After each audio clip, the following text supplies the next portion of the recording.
കാര്യം പറയാം. നീ അത് സമചിത്തതയോടെ കേൾക്കണം. ആരോടും പറയുകയും ചെയ്യരുത്. നിങ്ങൾ പറയരുതെന്ന് പറയുന്ന കാര്യം ഞാൻ ആരോടെങ്കിലും പറയാറുണ്ടോ? അതില്ല. എങ്കിലും ഞാൻ ഒന്നുകൂടി ഓർമ്മിപ്പിച്ചതാണ്.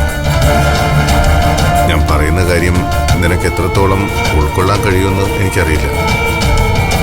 നിങ്ങളുടെ മുഖം കാണുമ്പോൾ തന്നെ എനിക്ക് മനസ്സിലാവും ഇവിടുന്ന് പോയ ആളല്ല ഇപ്പൊ തിരിച്ചു വന്നിരിക്കുന്നതെന്ന്. എന്താ വഴിയിൽ വെച്ച് എന്തെങ്കിലും പ്രശ്നം ഉണ്ടായോ? തങ്കച്ചിയായി മറ്റോ? അതൊന്നുമല്ല.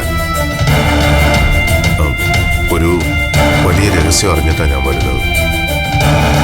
പക്ഷേ അതാര് പറഞ്ഞു എന്നോട് നീ ചോദിക്കരുത്. സമയമാകുമ്പോൾ അത് ഞാൻ പറയും. പക്ഷെ അതിനു മുൻപ് ആ രഹസ്യത്തിന് പിന്നാലെ എനിക്ക് കുറച്ച് സഞ്ചരിക്കേണ്ടതുണ്ട്. മതി ആ മുഖം. എന്നിങ്ങനെ ടെൻഷൻ അടുപ്പിക്കാതെ നിങ്ങൾ കാര്യം എന്താന്ന് പറ.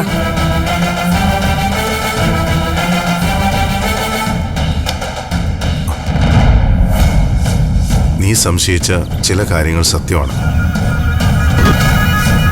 നിന്റെ അമ്മയുടെ മരണം ഒരു സ്വാഭാവിക മരണമല്ല.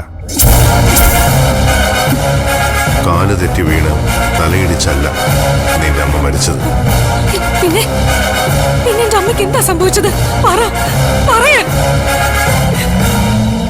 അതൊരു ക്ലീൻ കേസ് ഓഫ് മർഡറാ.